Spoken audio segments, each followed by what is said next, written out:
Mary Peacock with Let's Move with Mary podcast. I think this is podcast, number 3? 4. 4. We're on 4. 4. And I'm here with Etch. How's it going, Etch? Doing good. So this episode, we're going to talk about why now is a good time to sell with the low inventory. Because, we've had low inventory for probably about 2-3 years now. And we don't see it increasing anytime soon. So it's still driving the housing prices up. But of course, we all know the interest rates just went up to some of them were hovering 7-8%, depending on your credit score, of course. With the inventory. But with that being said, even with the inventory, you still want to, now's still a good time to sell because there's still buyers out there looking to buy a home that 6-7% is not bothering them. They know that the housing prices are going to just increase because if the interest rates do go down, I think we've talked about this before, the housing prices are going to go up. So, it's a supply and demand. It's always that way. So it's always a good time to sell. Right now is a good time to sell. I heard you got some traffic on your house. Yeah, as soon as the rates dropped, there was just I was like, whoa, hey, that was great. So Perfect. So I'm hoping we have a showing coming up here, and I'm hoping that everything turns out good. But, we got a couple of days to prep for it, and I'm going to be looking at every little thing right now to be like, is that right? Is this right? Is that right? Oh, I see a little paint off there. I'm going to touch that up. Because paint's my big thing. I'll look at it and I'll be like, nope, that needs to be redone. I need to fix that. Oh, so that doesn't look good. As a seller, what are you doing? It sounds like you're walking through your house and kind of taking your seller cap off, put your buyer cap on, hey, what is it that I would want to see if I was going to look at buying this house again? So what does that look like for you? For me, it ends up being looking around at any type of major, because it's so easy to get into a routine of overthinking, overlooking things that are like the simple things. You overlook the simple things that really will do probably the most amount of good for you, and you focus on the big project because you're like, I don't like that. Now, see, we've lived in our house for 5 years, so I know all of the things that I don't like about it that I want changed, as opposed to some other people might be like, I have no problem with that. So I look at all those things. My wife, on the other hand, she's like, no one cares about that. Stop. You're wasting her time. Clean up. That's all that needs to be done. I'm like, no, that's got to be done. So, I look at things like if there's, for instance, at one point we had a medicine cabinet that was up on the wall. It was one of those builder specials that you can find anywhere. The 3 mirrors that, they're all over the place. So this one, the back of it was warped. So it's kind of hanging off the wall about, I would say, 1/4 inch to 1/2 inch. Oh, that's quite a bit, yeah. Some people would just be like, oh, I don't like that anyway. I want to get a new, vanity in. Or put a new mirror in or whatever. Right, just a mirror or something like that. But then there's me who's going, all right, we should probably replace this wall. Because that's where my mind goes. I go for the big, grandiose things, where it's like. There's a lot of sellers that do that. Yeah. But stop and think about it. Kitchen, we know the 2 things that sell, kitchens and baths, right? Yep. So look at the kitchen, look at the bath. Is there anything that you can do that's inexpensive? Because, hey, you might pick out this beautiful granite that's $30,000, but is it going to appeal to the masses of the buyers that you're trying to attract? Right. Some people may not like that black granite. It shows everything. Some people might not like white granite because you put cherry juice on it or something and it stains, Or maybe they don't like granite at all. They'd prefer, Corian or whatever. So what can you do to make the biggest impact? And I get that question a lot. And one thing is paint. Yep. It's the least expensive and it has the biggest impact. I've gone through a lot of houses that, I love color. I love yellow. I love red. I love all those. I've had them in my house. But they don't appeal to the masses of buyers. And a lot of sellers are like, well, it's just paint, right? No big deal. I'll give them a paint credit. Believe it or not, a lot of people can't see past that. Like, oh my gosh, did you see that red wall? Like, oh, I can't do that. And even though they know it, just one wall, and it might cost you, what, $30 for a gallon of paint, and the red wall's gone. But that's my biggest advice is if you see something like that, or how many times have you opened up a door? I think we talked about this too.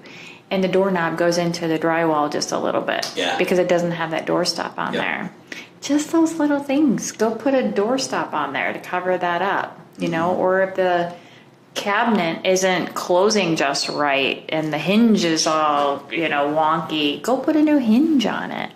All of this stuff is, you can do that for not much money at all and make the biggest impact on the sale of the house. Yeah, I think paint, you hit the nail on the head with that one. Our daughter, she's wanted in the worst way. She loves space. She wants things all dark and spacey looking, and I could make a galaxy on this wall and these kind of things. Well, her playroom that she never has utilized. It's basically her closet now and basically the cat's eating area. But it used to be a really dark, deep blue, like really deep blue, and she loved it. Well, then we were like, okay, well, we're going to list the house. So we spent probably 6-7 hours painting that thing because it was so dark, and putting a gray color over it. It was like, oh my gosh, this is killing me. When she saw it, when she came back in, she's like, you ruined it. You ruined the room. We're like, we have to do this because no one's going to want like the depression room, okay? Like no one, like this is where you go to sit in your sad feelings. We don't want that. Well, not only that, have you noticed how spacious it is now that you lightened it up? Oh, it's huge, yeah. Like it doubled just changing the paint. You know what I found, and I didn't even think about this until we were watching an Instagram video. Actually, my wife was, and she sent it over to me, and she's like, let's just try this and see what happens. So we tried it in my bathroom, which is the half bath. Mm-hmm. And at that point before, it was just kind of very primitive, whatever, until we remodeled everything. But she goes, because I repainted everything the same color as everything else, the gray color. She goes, all the floorboards painted the same color as the wall. I was like, it makes a room weird. Bigger. It made it look taller. Yeah. And I was like, no way. This is crazy. What a hack. Because when you think about it, the white, because how often do you go in there? You see gray, white, crown molding, white baseboard. Yeah. That's what you see. That's pretty standard. And people like that contrast a little bit. Mm-hmm. And then you see, it's really strange because of the way that the baseboard is. It does look like a different color, but it just makes it look like it's taller.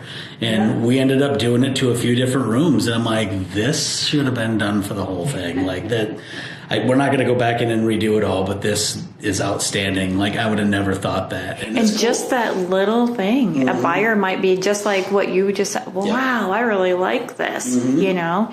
And it took you... How long? No, I mean, we're already painting. So it took me probably an extra half an hour tops just to paint everything and tape on. Because you want to touch up the baseboards anyway. Right, yeah. Because of just dirt and dust that gets on it. Clean them up, wash them down, slap a little bit of new paint on them, just freshen them up, make them look good. Mm-hmm. But, it did so much for that room and for the rooms that we did it in. And I absolutely love it. I would have never had thought that would have been what really did it. But just especially if you have like our house is like 1,500 square feet. So it's a smaller house. It was built in the 1920s, so it's going on 100 years old. Rooms weren't super big back then. They didn't need them to be that big, Yeah. So when you can utilize something like that to make it so that it makes the room look bigger, even though you have a small space, I mean... We haven't had any complaints at all from people who have viewed it.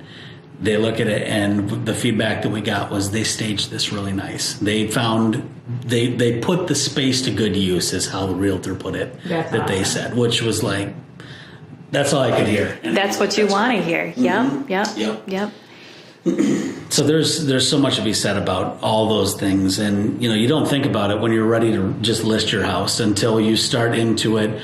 You get a couple of showings, and then you get that feedback, and you're like, got you. Okay, now I'm on it. And then things kind of just trickle effect after that, You see the little things that you can do. I had a seller just do that. We just actually listed a house up in Reed City. and the carpet was probably about 4 years old.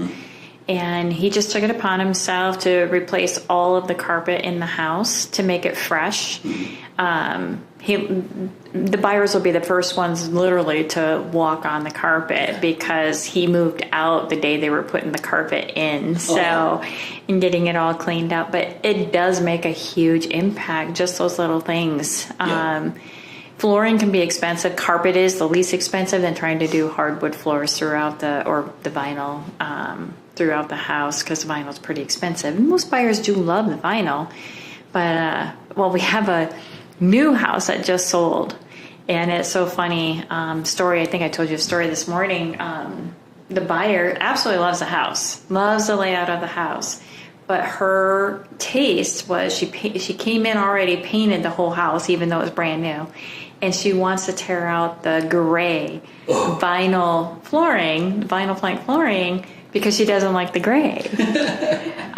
So see, you just never know. If you're going to spend thousands of dollars on flooring, that buyer just might not like it. And it might be one of those that the buyer's like, oh my gosh, I don't know if I can handle this gray until I can afford to switch it out.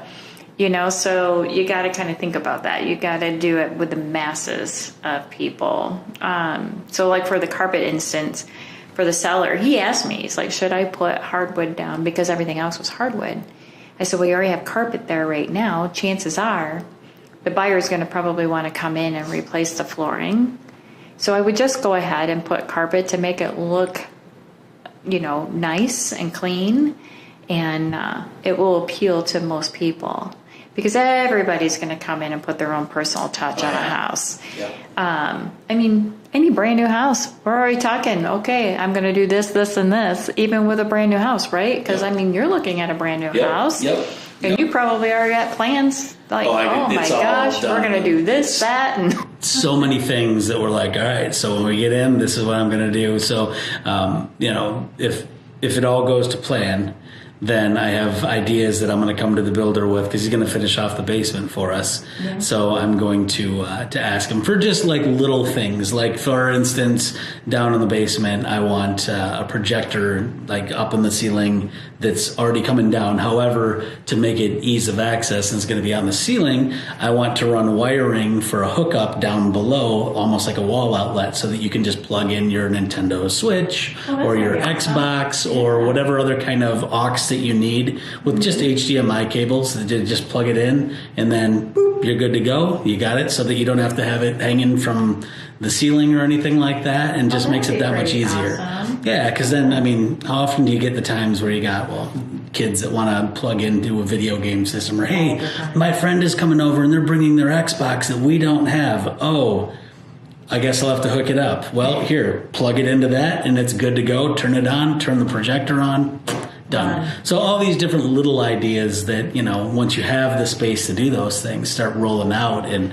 it gets exciting. But going back into the flooring and the carpet and stuff like that, if there's one suggestion that I can give, because we just put in new into ours, spend the money on the pad.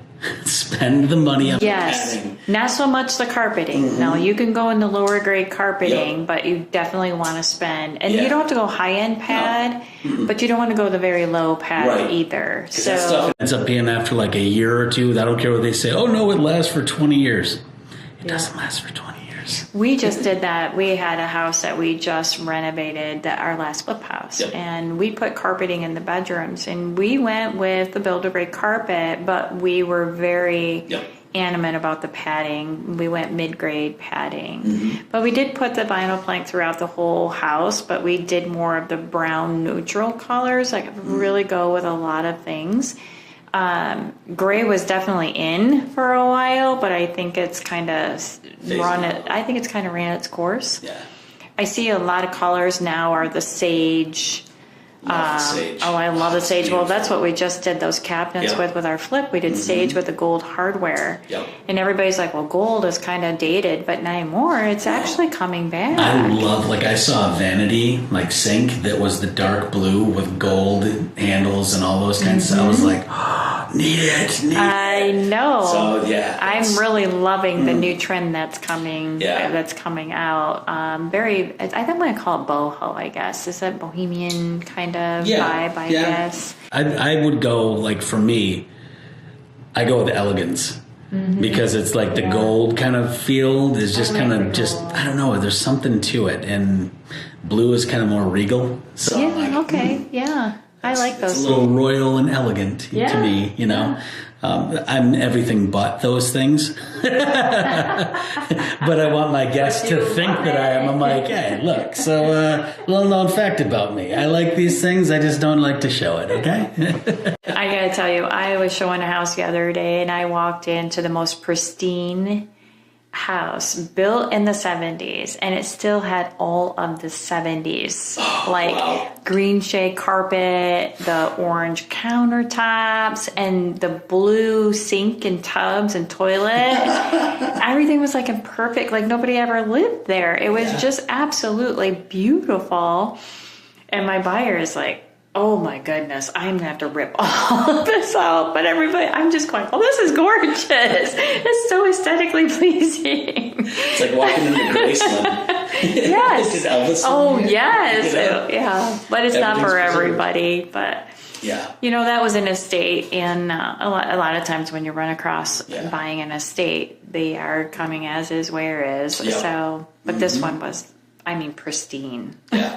That's cool to see, though, that there's still stuff out there that's like that. It's the uniqueness almost that for that buyer may have been like, oh,